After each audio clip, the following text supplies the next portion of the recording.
Glória a Deus. Como vocês estão? Bem, graças a Deus. E antes de começar, eu vou trazer uma curiosidade, né? Comprei uma Bíblia nova. Aí eu cheguei em casa, tinha acabado de tirar ela do plástico, né? Tá vendo a textura dela? Né? Ela é assim mesmo. Né? Ela é assim mesmo. Eu mostrei, olha filha, comprei uma Bíblia nova. A Lívia, nossa, que velha, tá acabada. Aí eu falei, não, acabei de tirar do plástico, mas a intenção, né, é que ela fique assim daqui uns dias, né? Glória a Deus, amém? Mas, né, quanto mais nós mexemos, nós lemos, né, que ela fique assim, desse jeito, porque é um sinal bom, né? Que nós estamos lendo, estamos praticando, estamos tendo contato com a palavra de Deus, amém? Amém. E que essa pequena reflexão engraçada, né, possa também ser algo para o seu coração. Não, é de outro seminarista, eu tenho certeza que... Vamos lá, meus irmãos. Então nós temos trabalhado, né, o tema e o livro Jesus não é quem você pensa. E até agora o que nós falamos sobre esse tema? Quais foram os títulos, os temas das aulas anteriores? Vamos lá, primeira aula, né? Primeiro a gente teve a introdução, né? Mas a primeira aulinha lá que nós tivemos é Jesus é Deus, né? Isso também já nos trouxe uma grande bagagem, né? Do que significa Jesus, quem foi Jesus e quem é Jesus para nós. Jesus é Deus. Na aula seguinte nós falamos que Jesus é vida, Zoe, né? Só que não é uma vida qualquer, né? É aquela vida que nos preenche e dá um sentido de completo, né? Perfeito? Ele nos enche de uma vida plenamente satisfeita. Amém? E hoje nós iremos falar que Jesus é o Cordeiro de Deus. O que esse pequeno título aí remete ao seu coração, à sua mente, né, de tudo que você já viu na Bíblia aí? Jesus é o Cordeiro de Deus. Vamos lá. Morreu pelos nossos pecados. Aquele que morreu pelos nossos pecados. Aquele que era sacrificado no lugar do pecador, né? Perfeito, né? Então, nós tínhamos os sacrifícios, né? E para que o pecador fosse ali perdoado, teria que haver sacrifício, né? E o cordeiro, nós vamos pegar também algumas características, né, desse cordeiro. Então, vamos para o nosso texto base da nossa aula de hoje. Está lá em João, nós estamos trabalhando o livro de João, certo? João 1, 29. João 1, 29. João 1, 29. Todos acharam? Mas eu coloquei ali também, mas era só até vocês acharem na Bíblia. Vamos lá. Não apareceu? Opa, João 1, 29. Vamos ler. Uníssono. Em uníssono. Amém? No 3, hein? 3. No dia seguinte, Jesus viu... Opa, perdão. De novo. No dia seguinte, João viu Jesus aproximando-se e disse: Vejam, é o Cordeiro de Deus que tira o pecado do mundo. Amém? Então, quando nós lemos Cordeiro de Deus, e eu já perguntei para vocês, o que isso significa para você? Jesus, alguém, né, que veio para nos limpar e tirar o nosso pecado né? E aí, como o texto diz, né? Que tira o pecado do mundo. No contexto, tá, bíblico, nós temos algumas histórias e nós temos que na cultura lá de Israel, o cordeiro era sacrificado como pagamento pelos pecados do povo, né? Haveria um certo dia que alguém levaria o cordeiro, o pecador não poderia, né, entrar no templo, não poderia acessar Deus, né, a presença de Deus que simbolizava ali, perfeito? E nesse contexto é que João se refere, né, a Jesus dessa forma. Ele nos mostra, ele nos traz essas alusões, né, a essas verdades que eram reveladas ali na lei, né, no Antigo Testamento. E o povo ali já sabia que na lei tinha alguma coisa sobre cordeiro, né? Alguma coisa referente ao cordeiro.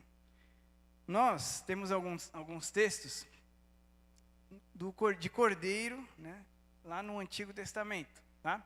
Êxodo 12, vamos ler? Êxodo 12, do 1 ao 13, tá? Então, João, quando ele se refere a Jesus como Cordeiro de Deus, ele está trazendo essas alusões, essas lembranças ao povo, porque o povo sabia, conhecia a lei, certo? Então eles sabiam que, e era estranho, né? Porque Jesus, Cristo, nós vamos ler mais para frente ali o significado de o que significa Cristo, né? Ele se refere a Jesus como Cordeiro de Deus. O povo ali achou um pouco estranho, nós vamos saber o porquê, tá? Êxodo 12, do 1 ao 13. Alguém lê aí para mim.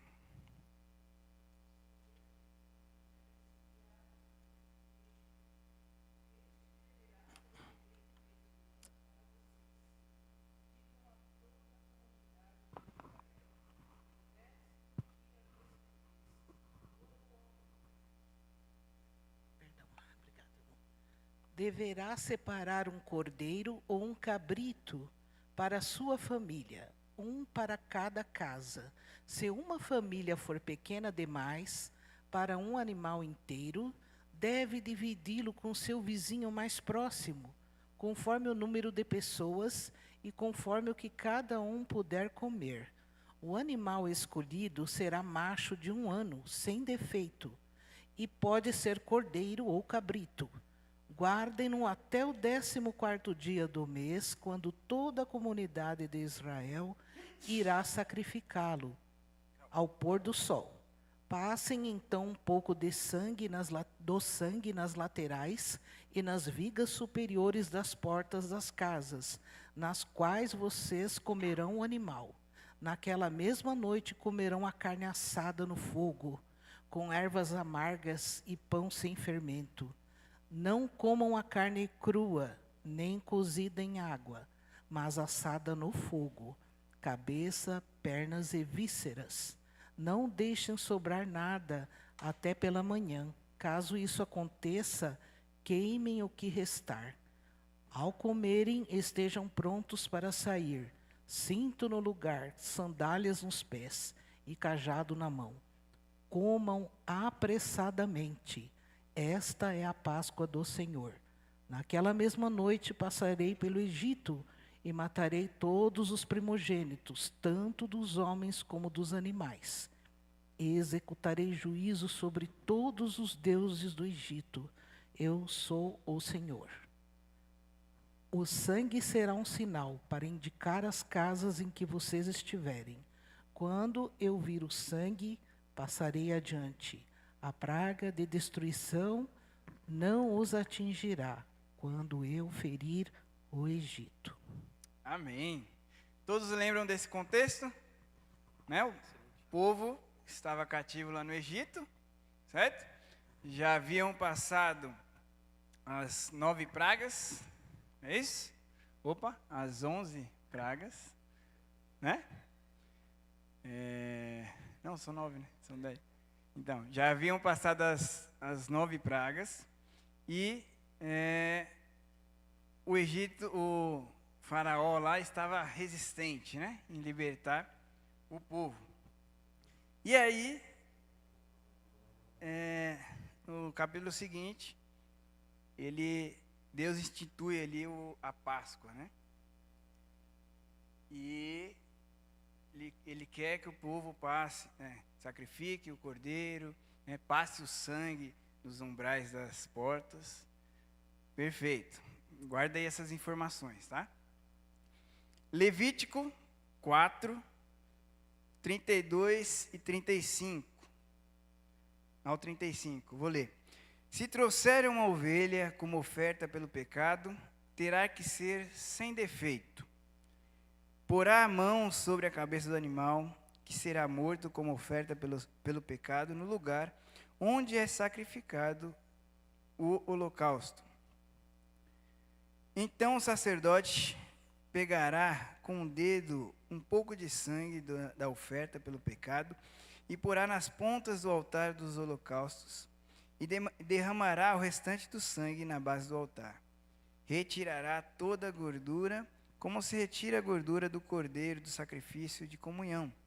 O sacerdote a queimará no altar, em cima das ofertas dedicadas ao Senhor, preparadas no fogo. Assim o sacerdote fará, em favor do culpado, propiciação pelo pecado cometido, e ele será perdoado. Amém? Se trouxer uma ovelha como oferta pelo pecado, terá de ser sem defeito. Tá? Então, primeiro nós temos uma informação, né, lá em Êxodo, que o sangue do cordeiro, né, seria como uma proteção, né, para o povo. Perfeito? O Espírito do Senhor ia passar lá, e aonde ele visse o sangue nos umbrais das portas, ele ia passar por aquela casa, né, e nada aconteceria. Aqui em Levíticos, ele fala que a oferta deveria ser, não deveria ter defeito algum. Amém? E nós também temos lá em Isaías, vai guardando essas informações aí, hein? Isaías 53, 7. Quem achar aí pode ler. Isaías 53, 7. Amém? Pode ler.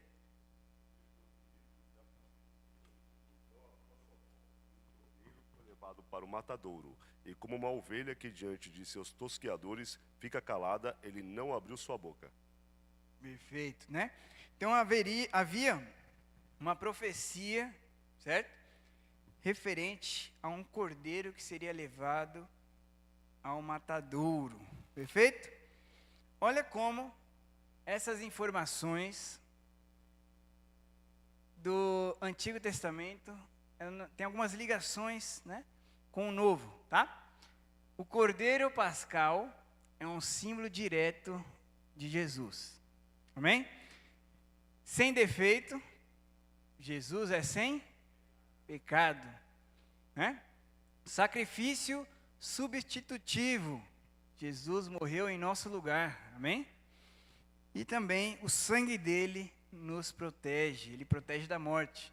O sangue de Jesus nos livra e nos livrou da condenação eterna, né? Como diz lá em 1 Coríntios 5, 7. Cristo, nosso Cordeiro Pascal, foi sacrificado por nós. Amém? Olha como nós entendermos, né, e pegarmos algumas referências do Antigo Testamento, e você pode procurar, tem outras, nos traz uma clareza sobre quão importante foi aquela fala e quão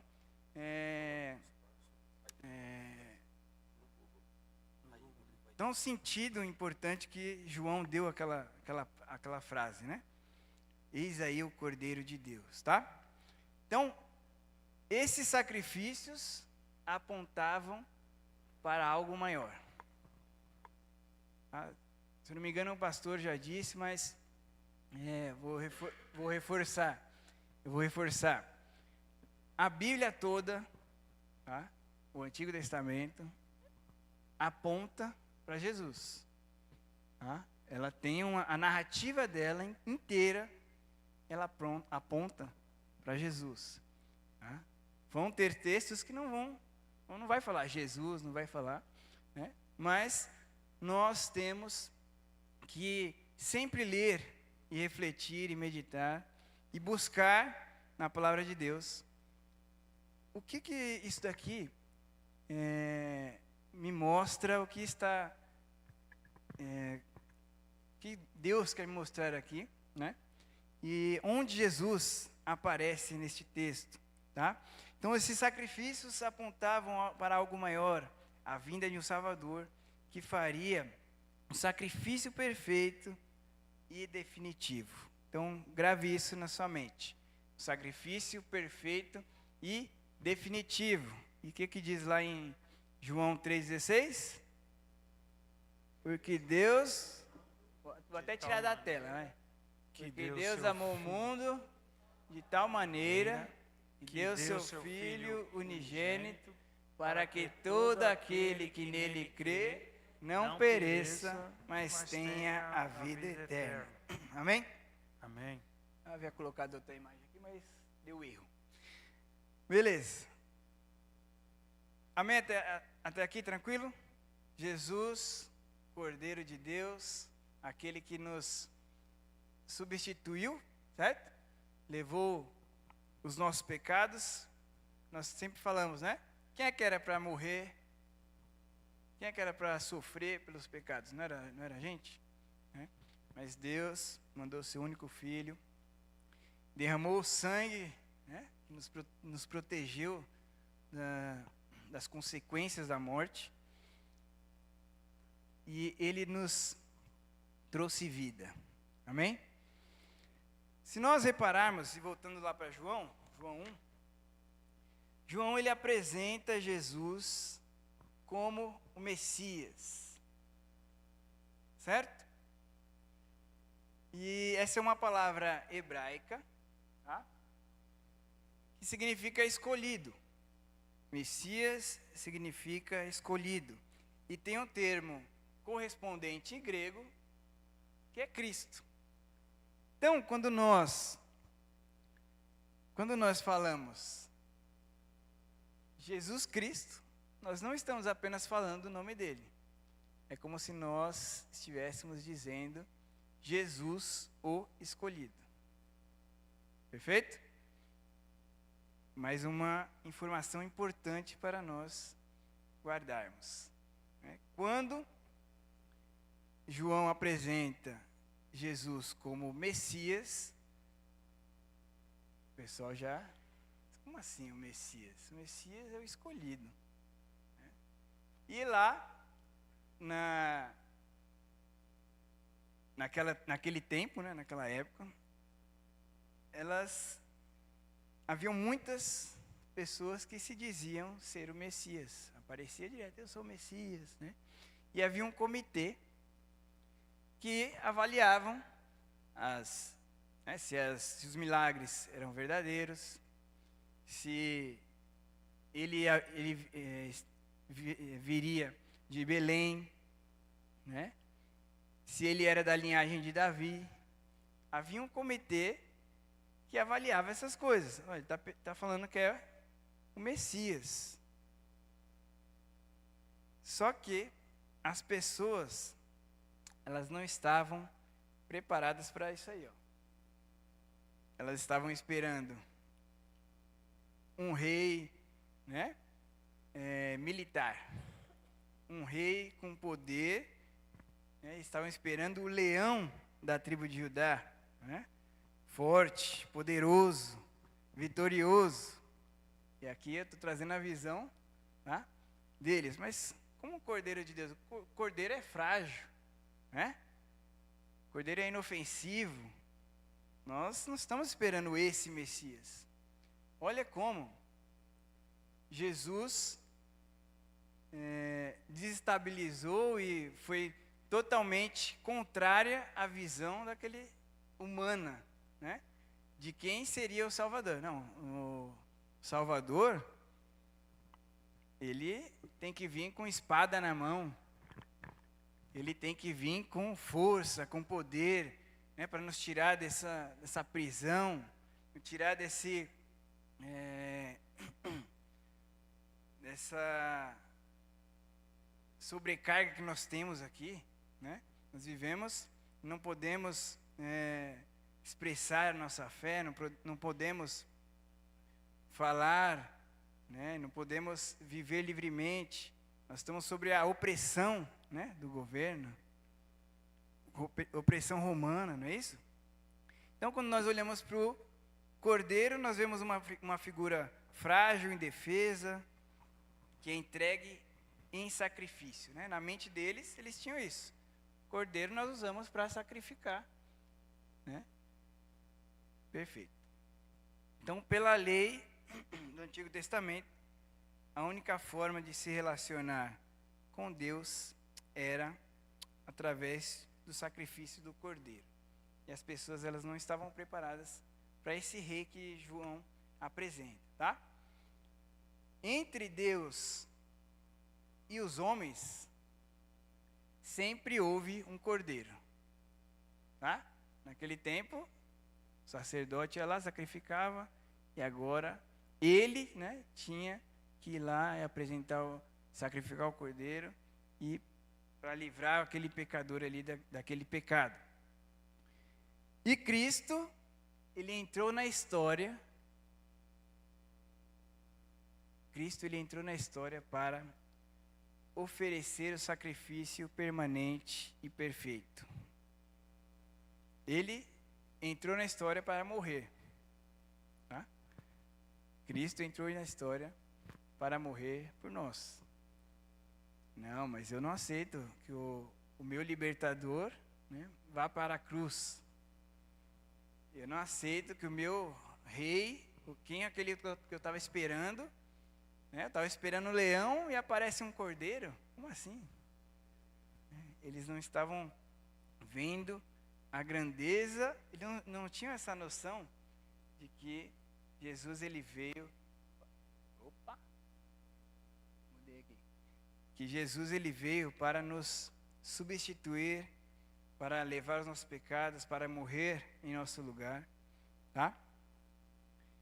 E isso é maravilhoso, meus irmãos, quando nós temos o real sentido, né, do que é ser guiado e ser salvo por um cordeiro. Quando nós temos esse significado no nosso coração, que o cordeiro, ele, né, que Jesus, ele é sem mancha, sem pecado, que Jesus, ele nos substitui, que o seu sangue nos protegeu da morte, nos limpa do pecado. É importantíssimo que nós tenhamos essa convicção que o nosso Deus, ele nos tira toda a mancha do pecado, nos limpa de todo o pecado. Amém? Amém. Algum comentário aqui? Alguma? Isso. Morrer como este cordeiro, tem que ter coragem de um leão. Tem que ter coragem, né? Fala na minha mente aqui. Só colocar. Ele não precisou mais matar esses tantos, né? Era bastante, né? Que ia para lá. De cada família levava um, não é? Que a gente leu aí. Então ele teve misericórdia até dos bichinhos também, né?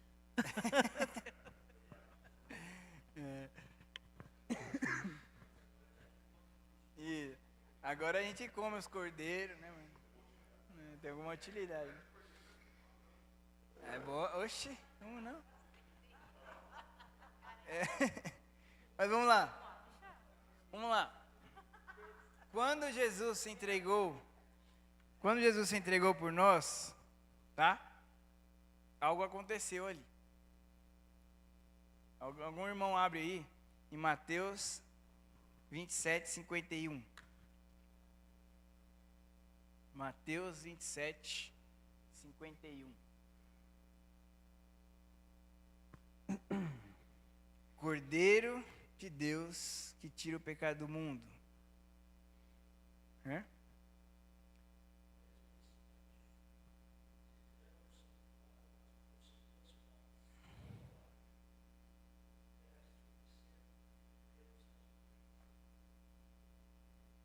Olha aí. O véu se rasgou, né? No mesmo instante, repete para mim.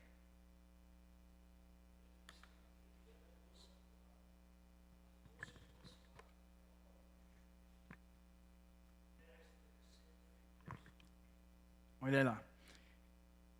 Como a gente disse no começo, né? No templo judaico, o lugar em que eram realizados os sacrifícios, né, dos cordeiros ficava separado por um véu.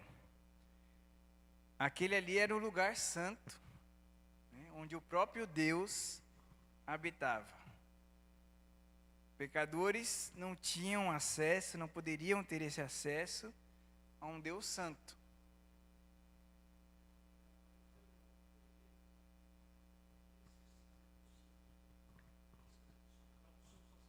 Isso. O sumo sacerdote, ele entrava muitas vezes com uma corda, né, na cintura. Se ele tiver, Porque se ele passasse mal lá dentro e não saísse, eu só puxava ele de volta. se ele morresse, né? Para o pessoal não entrar nesse espaço. Vai que, né? Isso. Isso. É. Ó, somente o sumo sacerdote, né, um mediador entre Deus e o povo, podia entrar ali mediante o derramamento de sangue. Tá? Por quê? O pecado, ele tinha um preço ali, né? Então, o preço era o quê? Era o sangue do cordeiro. Para ele entrar ali, haveria de ter um derramamento de sangue, o preço do pecado, né? E assim, ele iria interceder pelo povo. E olha como é maravilhoso quando o Cordeiro, Jesus Cristo, né? Jesus, o escolhido, o sumo sacerdote, ele entra e morre na cruz, ele entra na história e morre na cruz, e esse véu é rasgado. Olha que maravilhoso. O véu rasgou e agora nós temos acesso a Deus, e nós temos paz com Deus. Romanos, vamos lá. Romanos 5:1.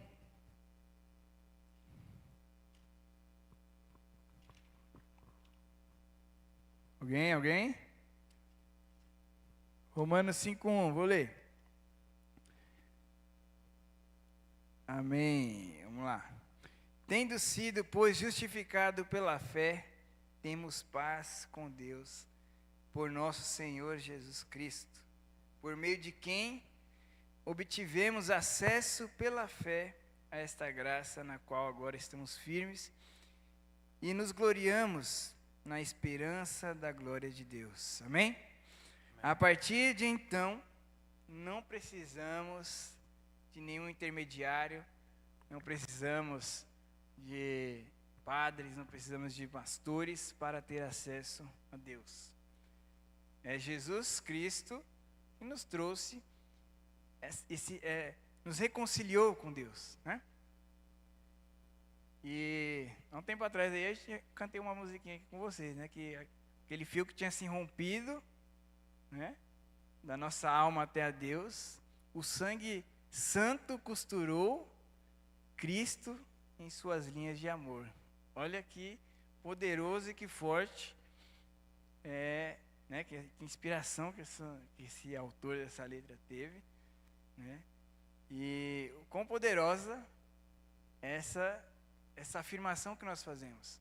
O sangue do Cordeiro, Jesus Cristo, nos trouxe paz, nos reconciliou, né? Costurou essa linha que o pecado havia rompido, né? Da nossa alma até a Deus.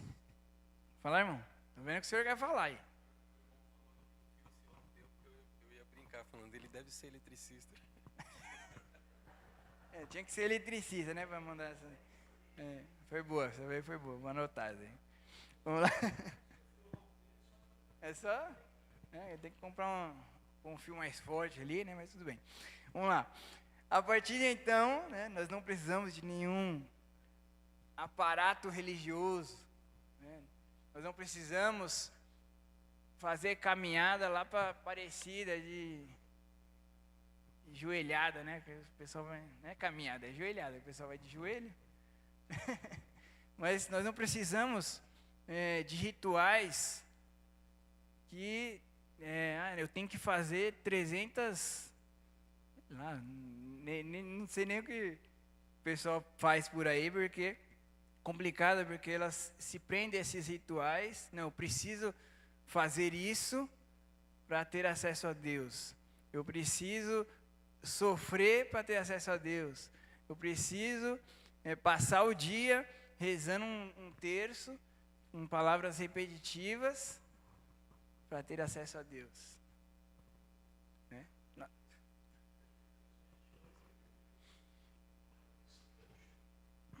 Pode... Microfone. Sonoplastia.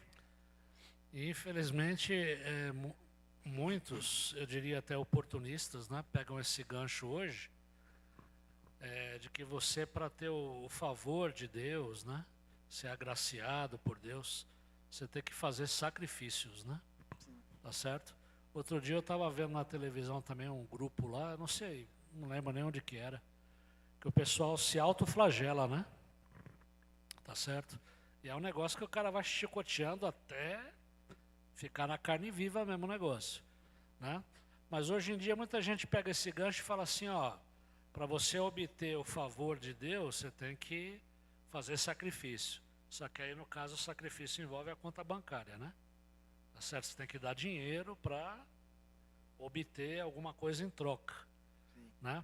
E se você dá o dinheiro, Deus, que não é mentiroso, é obrigado a atender o que você está querendo, né? Você está quase fazendo Deus de refém, né? Então, Você está encostando Deus na parede. Tá lá, aqui, ó. Tô te dando aqui, ó, a fiança, né? Tô te dando como que é? A fiança que fala quando o sequestrador tá lá. O resgate. Resgate, né? Tô te dando o dinheiro do resgate aqui, aí você vai ter que me dar, você é obrigado, né?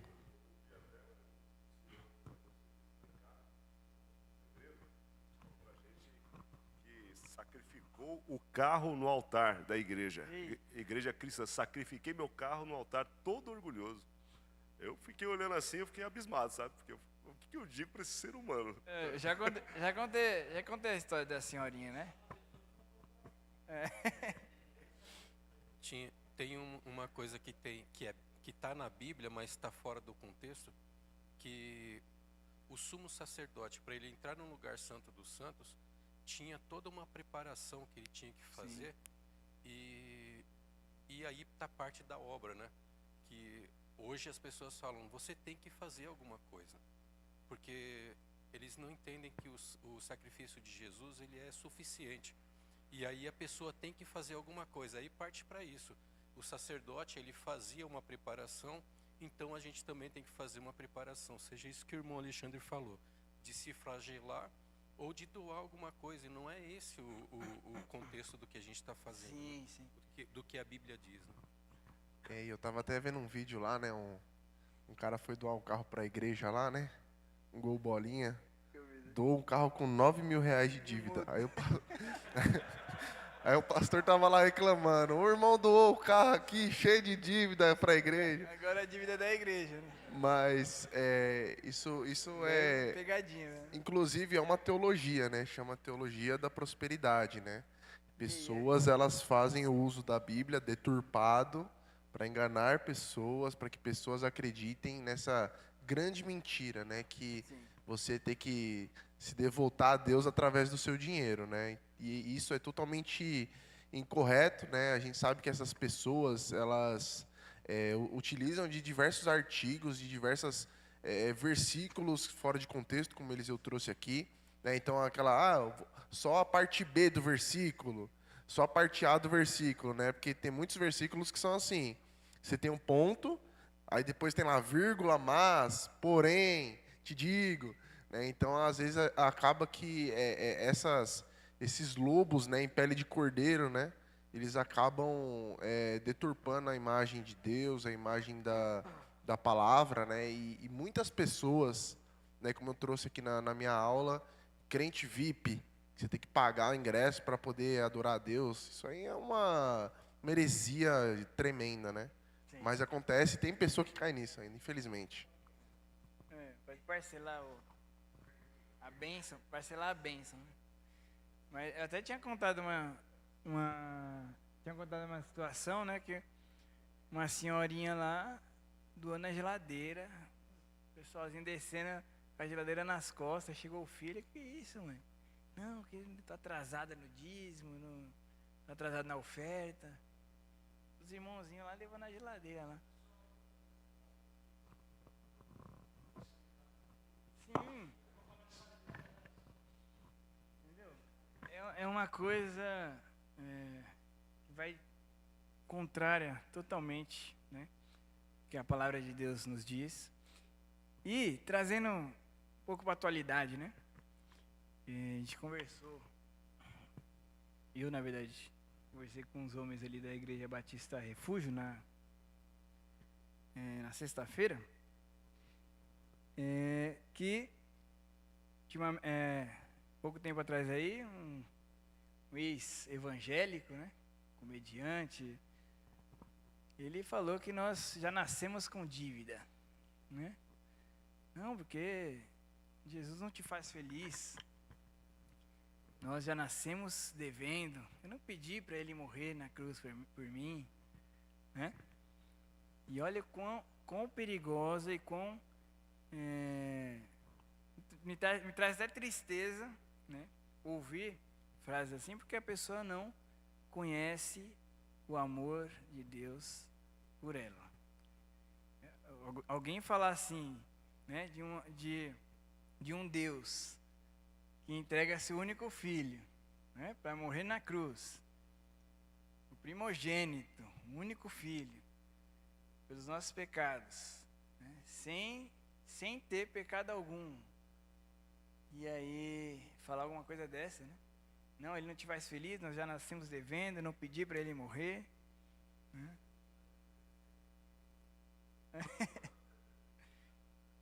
Você já está endividado mesmo. Você...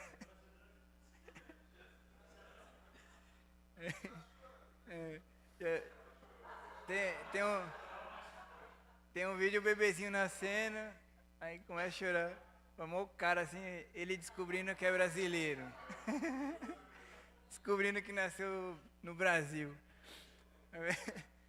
Mas, mesmo em meio a tudo isso, né, a gente nascendo aqui nessa terra, que é uma terra boa, né, graças a Deus, mas ele nos amou, né, ele tanto amou o mundo que deu seu filho, né, como nós já lemos aí.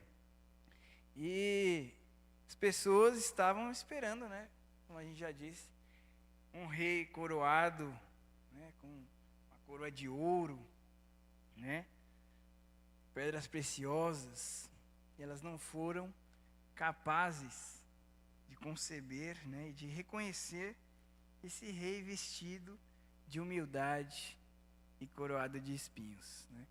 Esse paralelo, né, é muito engraçado, né, porque ele esperava uma coisa grandiosa na mente humana, né. Não, para nós, que somos limitados, nós cremos que quem vai nos libertar é um rei forte, grande, poderoso, rico, né, militar, mas não.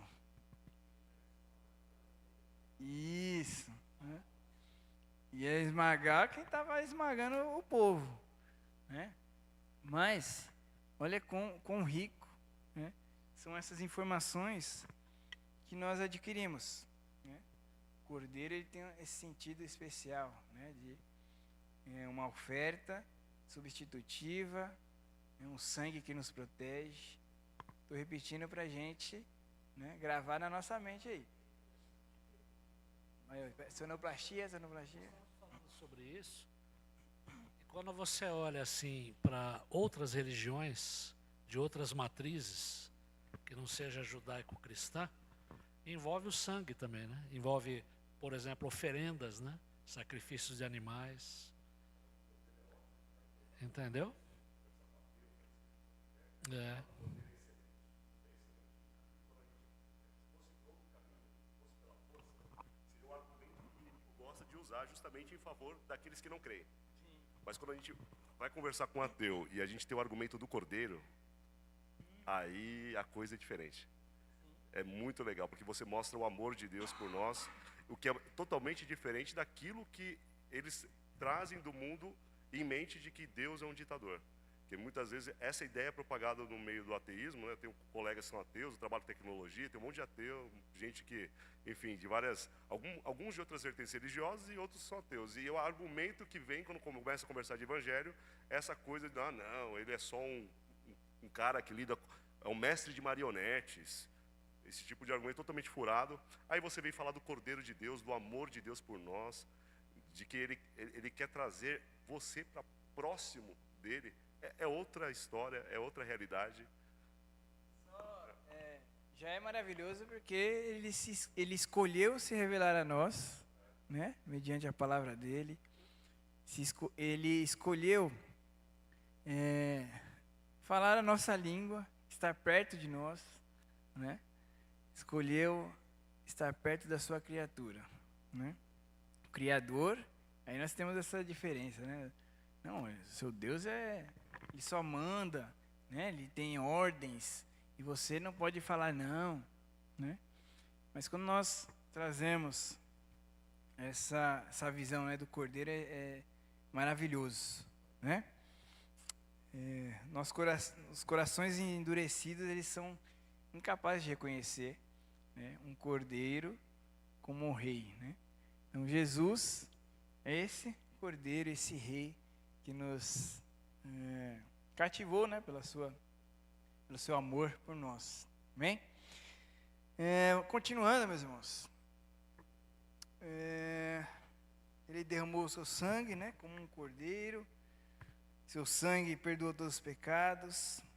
Não há mais nada a ser pago, como o nosso querido aí falou. Não, já nasci devendo. Não, né? Agora nós queremos receber a salvação, mas nós não queremos viver de acordo com o que a Bíblia nos diz, né? Não, mas tem até tem até uns memes aí, né? Não, inventei agora um negócio aí, meu.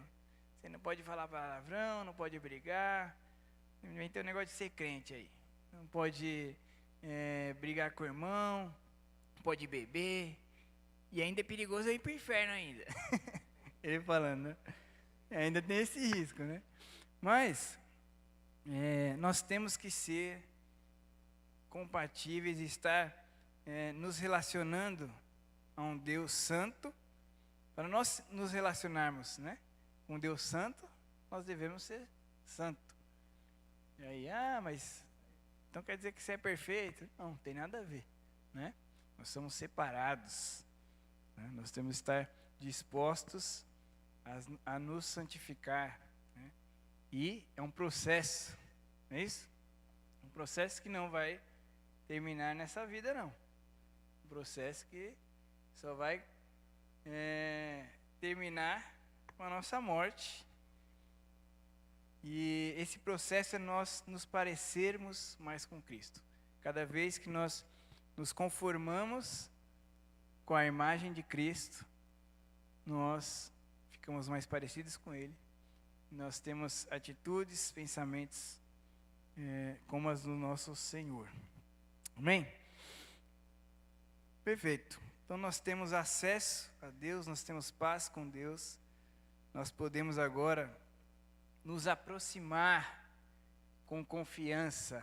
Hebreus 4, 14, 16. Vamos lá. Jesus, ele nos deu esse acesso, né? O véu foi rasgado, nos reconciliou com Deus, e agora nós podemos nos aproximar com confiança. Hebreus 4, 14 ao 16. Ó. Portanto, visto que temos um grande sumo sacerdote que adentrou os céus, Jesus, o Filho de Deus, apeguemo-nos com toda a firmeza à fé que professamos, pois não temos um sumo sacerdote que não possa compadecer das nossas fraquezas, mas sim alguém que, como nós, passou por todo tipo de tentação, porém sem pecado. Assim, aproximemo-nos do trono da graça, com toda a confiança, a fim de recebermos misericórdia e encontrarmos graça que nos ajude no momento da necessidade. Olha que poderoso, né? Antes, o pecador se aproximasse, né, do lugar lá santo, ele era queimado vivo, né? Mas nós agora, com fé em Jesus, com a firmeza, né, da promessa de Jesus, nós podemos nos relacionar com Deus, que é santo, né, mesmo nós sendo pecadores.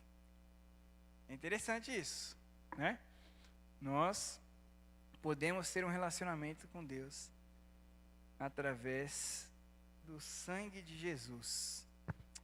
Ele rasgou o véu, nos aproximou de Deus, nos reconciliou, nós agora temos paz, nós agora podemos nos aproximar do trono da graça. E essa aproximação, ela requer um relacionamento, né? Relacionamento com Deus. Nossas práticas espirituais, disciplinas espirituais, elas têm que estar em dia. Amém? Reconhecendo Jesus como Cordeiro de Deus. É reconhecer que Jesus é o nosso libertador, é o nosso substituto ali, né? Na cruz. E agora nós temos contato, nós temos relacionamento, nós podemos, através da sua palavra, nos parecer com Ele, andar como Ele andou. Jesus abre os nossos corações dia após dia, né? Que Ele nos dê força para continuar buscando, continuar nos aperfeiçoando na sua palavra. Amém. Então nós podemos concluir que o pecado ele precisava ser julgado, né? O salário do pecado é a morte. Alguém tinha que morrer, um cordeiro tinha que ser, né, sacrificado, mas não qualquer cordeiro, um cordeiro sem manchas, né, sem máculas. E Jesus era o único, né, capaz. Vamos lá. A justiça de Deus precisava ser satisfeita. Deus é bom, mas Ele é justo, né? Onde há pecado, Deus, né, não está. Onde há trevas, não pode haver luz, né? Então, a justiça de Deus, ela precisava ser satisfeita. A salvação só é possível por meio de um substituto, mas não qualquer substituto, né? Ele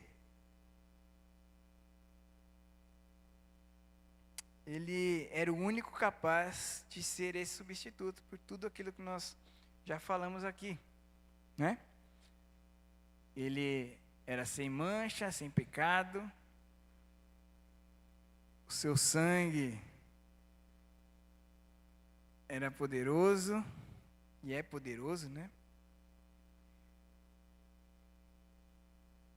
Seu sacrifício revela o seu amor incondicional por nós. Amém? O sangue de Jesus, ele nos livrou. E aí você pega uma pessoa que fala, mas eu não pedi, já nasci devendo, né? Aí você mostra isso para ele, ó. Você não está colocando na balança que Jesus morreu no seu lugar, né? Você não está colocando na balança que você não é livre da mancha, né, do pecado, e você não é um cordeiro sem manchas, mas Jesus, ele foi capaz, o único capaz de nos livrar do mal, né? Livrar do pecado. Quando nós vemos tudo isso que nós observamos aqui, eu só consigo ver, né, uma carta ali chegando pelo correio. Alguém ainda manda carta pelo correio? Não, só banco, né? Só banco. As contas, né? Mas eu só consigo ver uma carta chegando ali. E aí, de Jesus para Mateus. Aí você abre lá, tá lá, eu te amo. Eu só consigo ver o amor de Deus por mim, né? Observando esse amor incondicional que Ele tem por nós. Quando nós aprendemos e reconhecemos Jesus, o Messias, o escolhido, né, se entregou por mim, por você, eu só consigo imaginar essa carta chegando, falando, ó, eu te amo, eu morri por você, mesmo você pecador, mas eu te amo.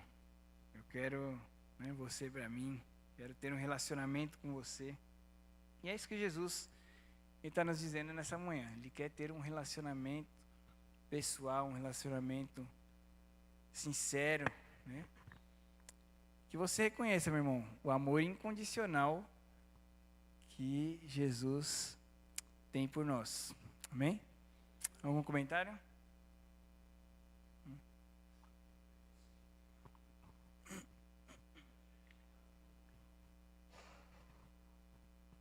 Muita gente tem um pessimismo tão grande, né, quando olha para o homem. E claro, se você olhar só para o homem, só para a humanidade, você não vai a lugar nenhum mesmo. Mas as pessoas veem, às vezes, muitas vezes olham para a humanidade, para a situação que nós temos hoje, em vários aspectos, né? E a pessoa se torna tão pessimista, né, que não acredita que o ser humano pode mudar, né? Não acredita. Outro dia eu não sei onde que eu passei de carro, estava pichado no muro assim, ó. Se Jesus voltar, que vem armado. Você acredita nisso? Estava um negócio desse aí. E me diz uma coisa, quando lá em Hebreus, a gente acabou de ler, né? Achegai-vos ao trono da graça. É o trono normalmente onde o soberano está sentado, não é isso? Né? E eu entendo que Jesus também, ali na cruz, quando falou está consumado, ele falou, ó, o que eu tinha que fazer, o plano da salvação, né? Está consumado aqui. Estou falando isso porque tem gente, por exemplo, que acredita que Jesus atualmente está purificando o santuário celeste, né? Fazendo uma faxina lá no santuário, para ver quem está bem na fita, quem não está, né? E a Bíblia fala que ele está entronizado, né? Mas existe essa história, ela está lá purificando o santuário, quando ele terminar a faxina ele volta, né? Tem muito a ver, sim. Desculpa aí. Não, foi excelente contribuição. Mais alguém? Então, só algumas perguntas para a gente refletir, né? Como nós podemos nos sentir, né? E como você se sente ao agora perceber e reconhecer que Deus perdoou todos os seus pecados? Como que você se sente sabendo que Deus perdoou todos os seus pecados? Como que nós, pelo menos, deveríamos nos sentir, né, sabendo desse perdão de Deus por nós?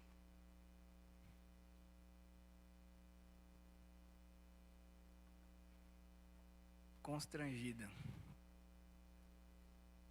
Segurança. Depois do constrangimento tem que vir a segurança. Né? É verdade, não? Porque assim, nós somos seres humanos, pecamos, né?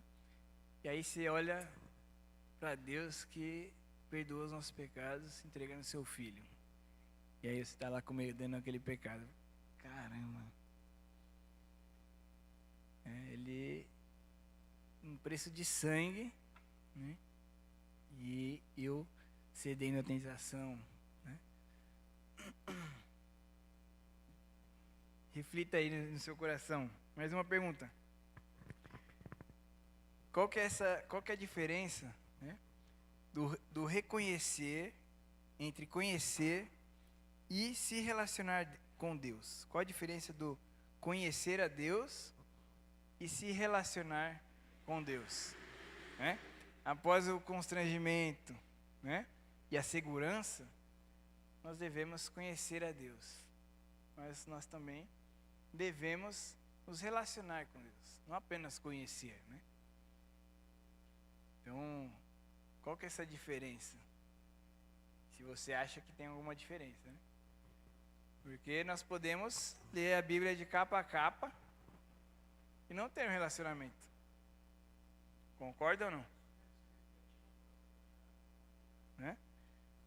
Então, acho que os relacionamentos com Deus, os frutos vão mostrar isso aí, né? O nosso relacionamento com Deus. Frutos de amor, de paz, né? Não são frutos de inimizades, não é isso? Então, eu tenho um colega ateu que ele, se perguntar da Bíblia, ele sabe de capa a capa, mas não tem esse relacionamento com Deus, né? Não adianta nada nós termos. Lembra que eu brinquei lá no começo da aula? Tá capa véia, toda arregaçada, né? Se ela tivesse limpinha aqui, nossa, que lindo, não sei o quê. Mas o relacionamento com Deus, ela, né, se dá essa prática, né, da leitura, da oração, da meditação. E eu creio que aqui, neste momento que nós estamos também, no relacionamento uns com os outros, né, e nós aprendendo uns com os outros, esse momento de comunhão nos traz um relacionamento também com Deus, né? E isso, nós temos o mesmo Espírito, né? Como falou. Boa. Então, com quem você pode compartilhar o amor de Jesus nessa semana? Você aprendeu aqui, Jesus, ele não é aquele que o povo estava esperando lá, né? Que veio com espada, mas ele é um cordeiro que te substituiu na cruz, meu querido. Nossa, mas ele se entregou, derramou seu sangue, ele te protege, né?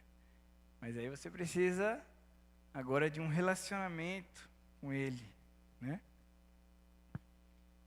Lembra o povo lá que estava questionando João,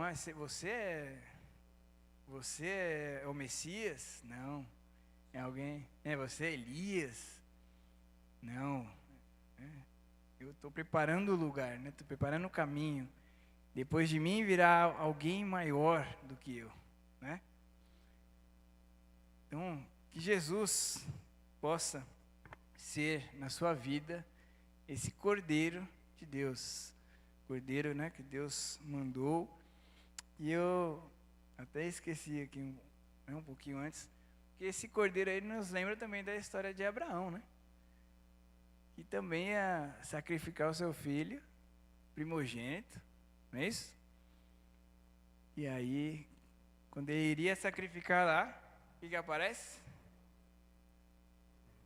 É um cordeirinho lá enroscado lá. Opa, substituiu o sacrifício aqui, né? E nós vemos novamente apontando, né, para Jesus, o Cordeiro, e para algo maior, né? Amém, meus irmãos? Espero que nós tenhamos aprendido sobre esse Messias, esse escolhido, né? Jesus, o escolhido, que nos trouxe paz, nos trouxe salvação, nos trouxe de volta, né, esse relacionamento com o nosso Criador. E que nós possamos refletir, né, durante essa semana, quão importante é sabermos que Jesus é Deus, que Jesus é vida, que Ele também é o Cordeiro de Deus. Amém? Vamos orar? Mais algum comentário? Eu gostaria de a gente fazer um pouquinho diferente. Com 2 orações, tá? Depois eu oro para finalizar. E coloque nessa oração esse desejo que você tenha de conhecer a Deus, de conhecer Jesus como o único Salvador. E reconhecer esse amor incondicional que Ele teve por nós. Amém? Vamos orar.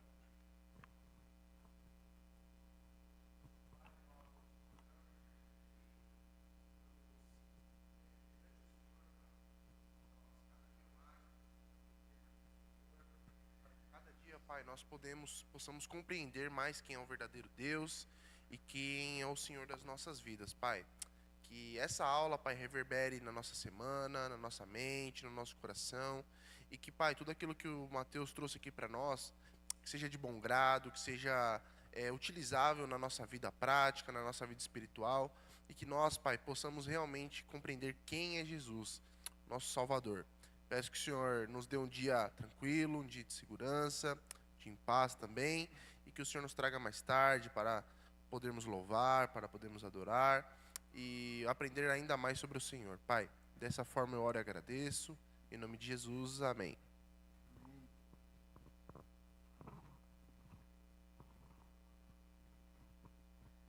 Senhor, ainda na tua presença, quero agradecer-te, Pai, porque o Senhor veio para nós, morreu naquela cruz de horror. E graças a Ti, Pai, nós estamos aqui pela Tua misericórdia, o Teu amor, a Tua bondade. Pai, eu peço que o Senhor abençoe toda a sua igreja, continue abençoando cada irmão, todas as lideranças, cada família, cada criança, jovem, adulto, Pai, ancião. Que o Senhor abençoe também, Pai, a vida do seminarista Mateus, cada dia mais, sua querida esposa, a querida irmã Juliana e as suas filhas, Pai, a Lívia e a Laurinha. Continue abençoando a vida dele e eu te peço humildemente que o Senhor abençoe, Pai, também todos os projetos da igreja e peço, Pai, humildemente que a cartinha que o irmão comentou, a cartinha que chegou com eu te amo, que essa cartinha possa chegar a cada um que ainda não te conhece, Pai, porque quando eles sentirem o teu amor verdadeiro, que o Senhor fez tudo isso por amor, eles vão poder converter-se a Ti, Pai. Que assim o seja, que o humilde cordeirinho possa demonstrar todo o amor que o Senhor tem para nós, para que nós sejamos ainda, Pai, como leões, Pai, de Ti, em nome de Jesus. Amém. Amém. Senhor Deus, obrigado, Pai. Obrigado que o Senhor entregou, Pai, seu único filho para morrer na cruz, Pai. Obrigado por trazer, Senhor, essa luz, Senhor, em relação a Jesus. Obrigado, Pai, porque agora nós temos acesso ao Deus Todo-Poderoso através de Jesus Cristo, que o véu se rasgou, Senhor. Obrigado, que agora nós temos livre acesso, nós podemos nos prostrar, nós podemos te conhecer, nós podemos, Pai, colocar todas as nossas questões mais íntimas, Pai, diante do Senhor, Pai. Queremos entregar, Senhor, a Ti todos os nossos problemas, todas as nossas dificuldades, Senhor. Senhor, cure, Senhor, todo relacionamento que esteja abalado. Nós cremos em Ti, Senhor. Obrigado porque o Senhor tem sido fiel, tem sido poderoso. Nós queremos, Pai, Te pedir perdão pelas nossas falhas. Nós reconhecemos Jesus Cristo como único e suficiente Salvador, Pai. Nós não precisamos de mais sacrifícios, que o sacrifício que Jesus, o escolhido, fez na cruz por nós. Ele é perfeito, Ele é permanente, Ele é eterno, Pai. Senhor, nos traga, Senhor, a memória, Senhor, aquilo que nos dá esperança, Pai. Nós queremos, cada dia, Senhor, estar em um relacionamento pessoal e íntimo contigo, Senhor. Perdoa novamente, Pai, as dificuldades que nós colocamos, as desculpas que nós colocamos, Senhor, durante a semana, para não ter esse relacionamento contigo, Senhor. Nós queremos ter esse relacionamento pessoal, contínuo. Nós queremos crescer, Senhor, e nos conformar cada vez mais com a imagem do nosso Salvador, Jesus Cristo, Pai. Nos leve, Senhor, em segurança para a nossa casa. Nos traga, Senhor, mais tarde, para novamente estarmos em comunhão, ouvir a Tua voz, ouvir a Tua palavra. Obrigado por este momento com os nossos irmãos. Que nós, mais uma vez, como igreja, como família, nos reunimos para Te adorar, para Te dar honra e glória. E para, Senhor, aprender de Ti e estarmos mais preparados, Senhor, para a semana que virá, Pai. É isso que eu Te peço, abençoa cada irmão aqui. Que o Senhor esteja falando, Senhor, aos corações durante a semana, reverberando, Senhor, tudo aquilo que foi dito. Senhor, e que o Senhor ilumine a nossa mente, o nosso coração, para entender a Tua palavra, Senhor, dia após dia. Obrigado pelo Teu amor, nós estamos alegres, Pai, que o Senhor nos substituiu, o Senhor com Seu sangue nos lavou, nos protegeu, Senhor, todas as consequências, Senhor, malignas da morte, Pai.